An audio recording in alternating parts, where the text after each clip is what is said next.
Khabib is arguably the GOAT. Yeah, I was gonna mention him Beats too. everybody, but again, barely loses style-wise, around. that's why I wouldn't like look at. I would put him more a 2 or 3, you know, a 4. A lot of people call me pound for pound #1 fighter. I wanna be like most dominant fighter in UFC history. Massive right from Nurmagomedov! Tomorrow night, I'm gonna smash your boy, guys. I'm gonna smash you. I'm gonna fight for your chicken because this is #1 easy fight in lightweight division. Khabib Nurmagomedov is a unique fighter because throughout his career in mixed martial arts, every one of his opponents knew what to expect from the Dagestani machine. But even despite long months of preparation specifically for his style, nobody managed to deal with or stop the storm set by the Eagle in the octagon. Today, we would like to remember the most dominant moments of Khabib Nurmagomedov, where he showed who the daddy is. I think about only belt. I don't care who's my opponent. Who wins this fight becomes a real lightweight champion.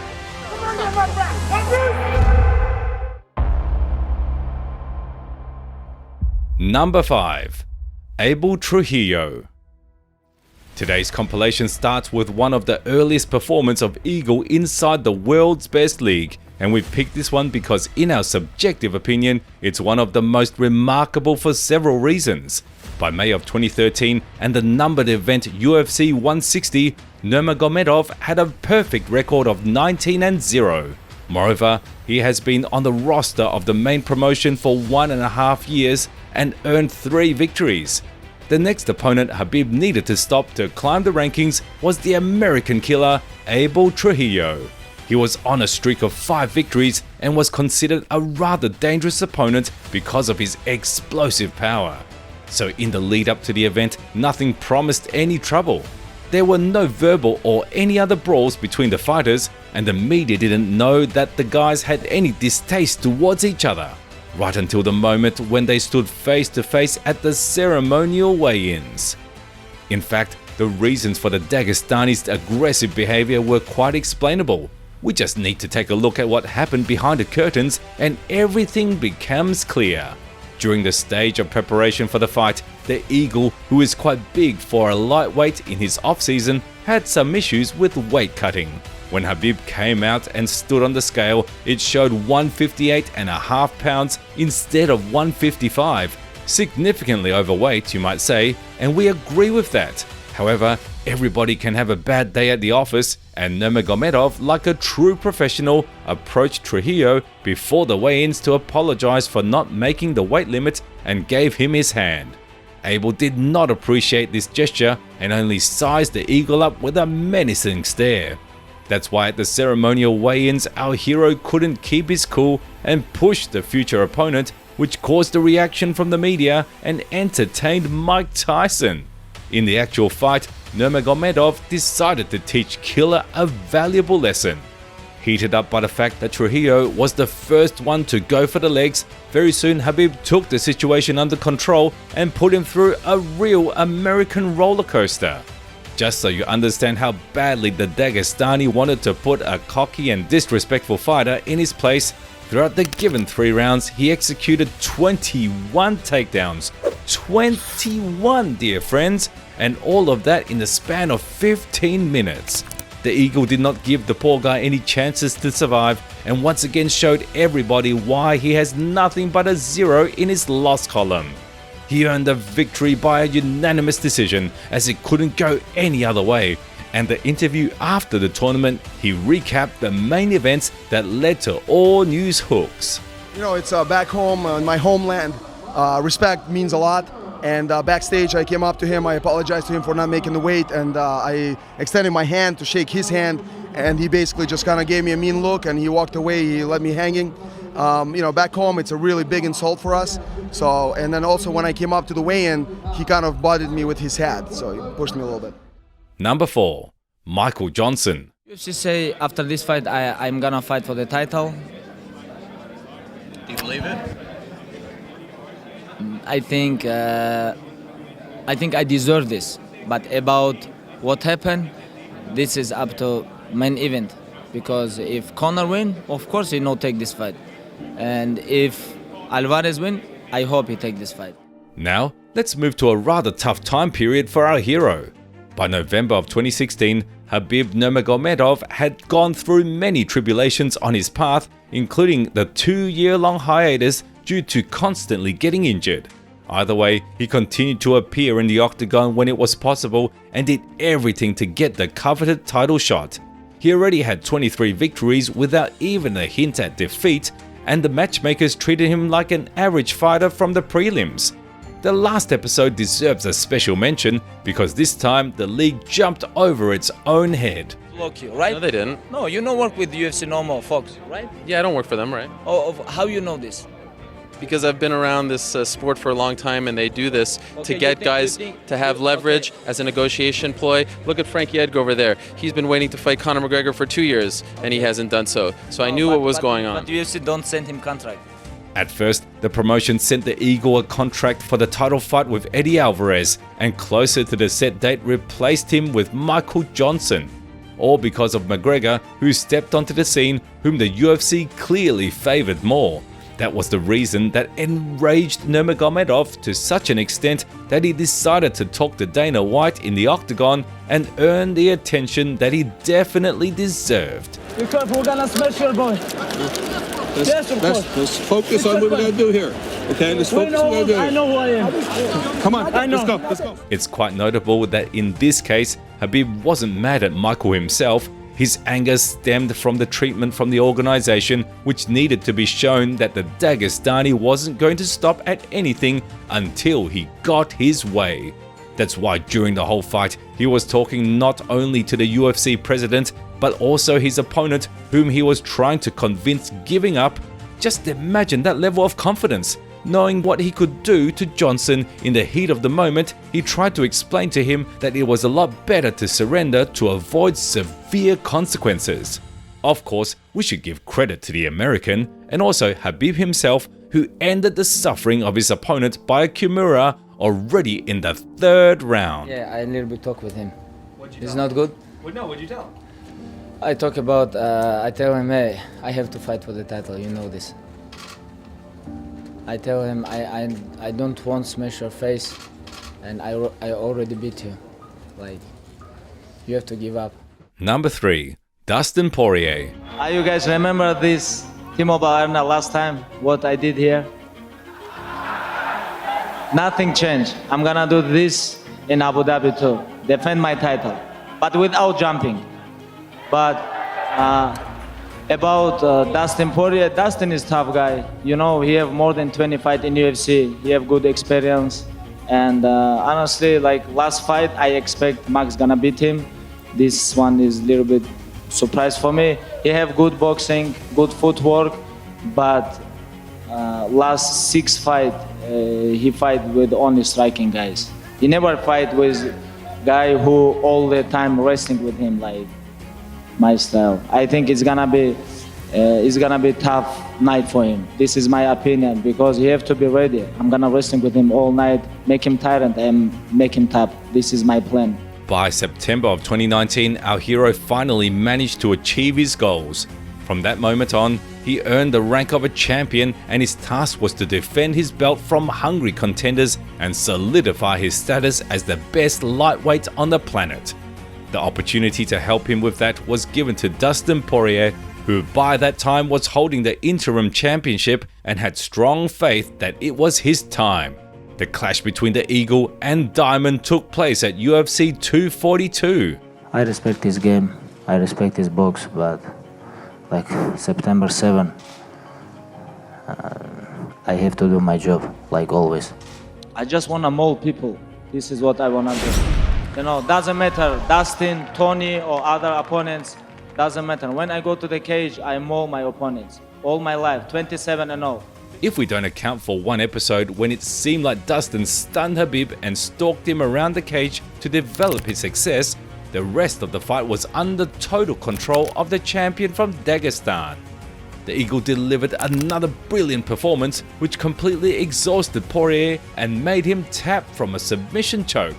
But Nurmagomedov went for an interesting way to drain the elite striker. He gave up his neck for a guillotine, waited the tough moment out, and then pounced on him like a grizzly bear and scored another stoppage victory in his career. And I remember like it was in front of father, it was like maybe 2 meters maybe. Very close when Dustin tried to choke me, like, and I'm like thinking like Dustin is like crazy guy. He think I'm gonna tap in front of my father. Number 2, Justin Gaethje. No, I want the biggest challenge in the world. That's Khabib Nurmagomedov. USA versus Dagestan. And then, I'll go to Ireland and do what I gotta do. We can't help but mention the final performance of our hero, who retired from mixed martial arts on a sad but triumphal note. After defending the title against Dustin Poirier, Khabib went through a lot of stuff in the following year. Loss of a father, pandemic, cancellation of fights, and many other stuff. After the lightweight champion couldn't face Tony Ferguson and everything fell through for the 5th time, the world's best league found a new opponent for him. It happened to be the merciless highlight, Justin Gaethje, who in May destroyed El Cucuy and won the interim title. The fight itself took place in October of 2020 at UFC 254. At the same time, I feel I'm gonna make him tired and I'm gonna finish this guy. This is my opinion, you know. But I'm ready for all rounds, you know, all 5-round war. But my goal on this fight, make him tired and choke him out. There's no pain in that. I'm not scared of that. All that is a nice little dream. So there's nothing there. I'm going in there to create damage. As soon as I chop his legs up a few times, he's not going to be able to, explode like he wants to get to my legs, get to my hips. We're not going to be on the fence.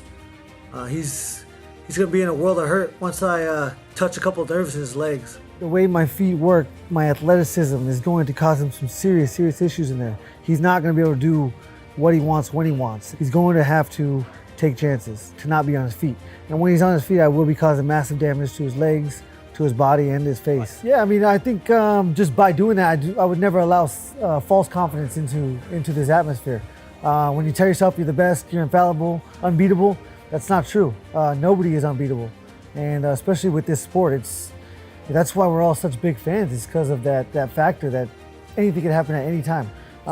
No one is as athletic as me in this sport. Yeah, I can promise you that. No one can throw a football as far as me in this sport. Not the heavyweights, not the lightweights. Well, Justin, you might see yourself as a big shot in terms of throwing the ball, but there are different things that play a significant role inside the octagon. You should have known that. We won't beat around the bush for too long and just say the farewell performance of Khabib Nurmagomedov exceeded all expectations.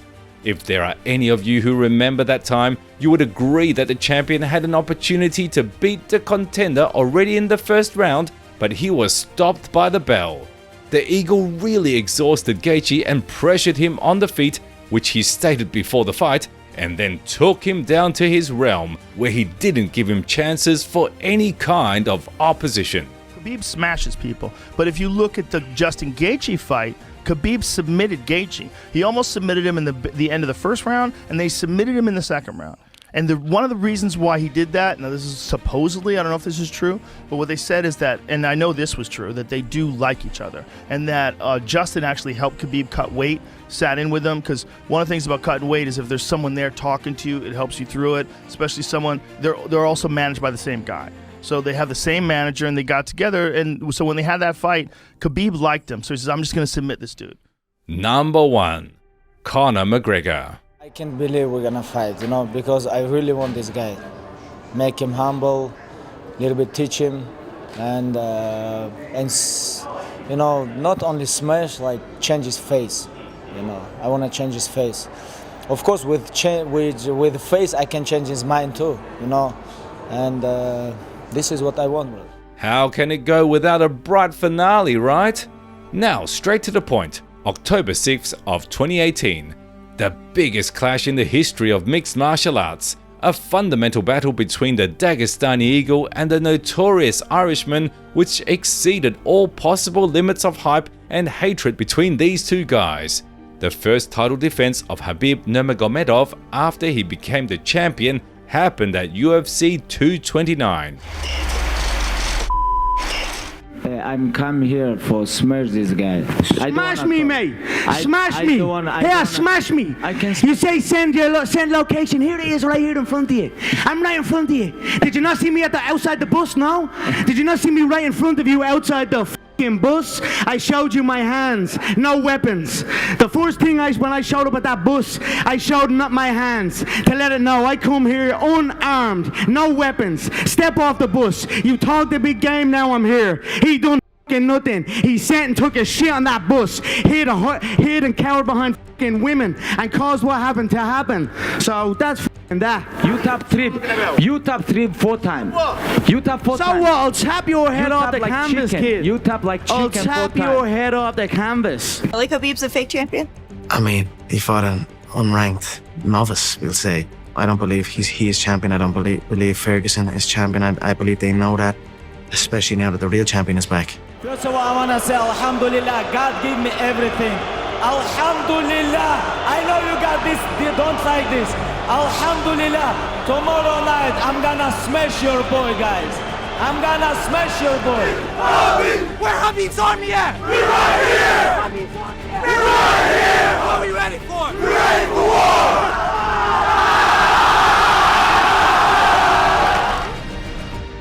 Our hero literally ran over Conor McGregor. Simply speaking, he destroyed him on the feet, scoring a devastating knockdown and simply tore him apart on the ground. The anger that he bottled towards McGregor due to his statements and the conflict itself poured out of Nurmagomedov, and it led not only to a total beatdown but also a subsequent brawl that the UFC staff managed to stop only by a miracle. But the Eagle's performance was amazing, and he showed who the daddy is like never before. Like, okay, when I catch his neck and I choke him, like he tap, you know, like, and I think, hey, you bring like thousands of people from Ireland here on different part of world, and you tap in front of them, like, and you talk about like about warrior or something like this. How you can tap? Go sleep, go sleep. Like, and he tapped, and I was like, okay, it's not enough, I need something, you know, it's like, and I see like some his corners like talk with me, like, and I think, oh, I have to bite his heart, you know. Leave your opinion in the comments below. Don't forget to subscribe to the channel so you won't miss the new videos, and of course, hit the like button if you enjoyed this one. See you soon.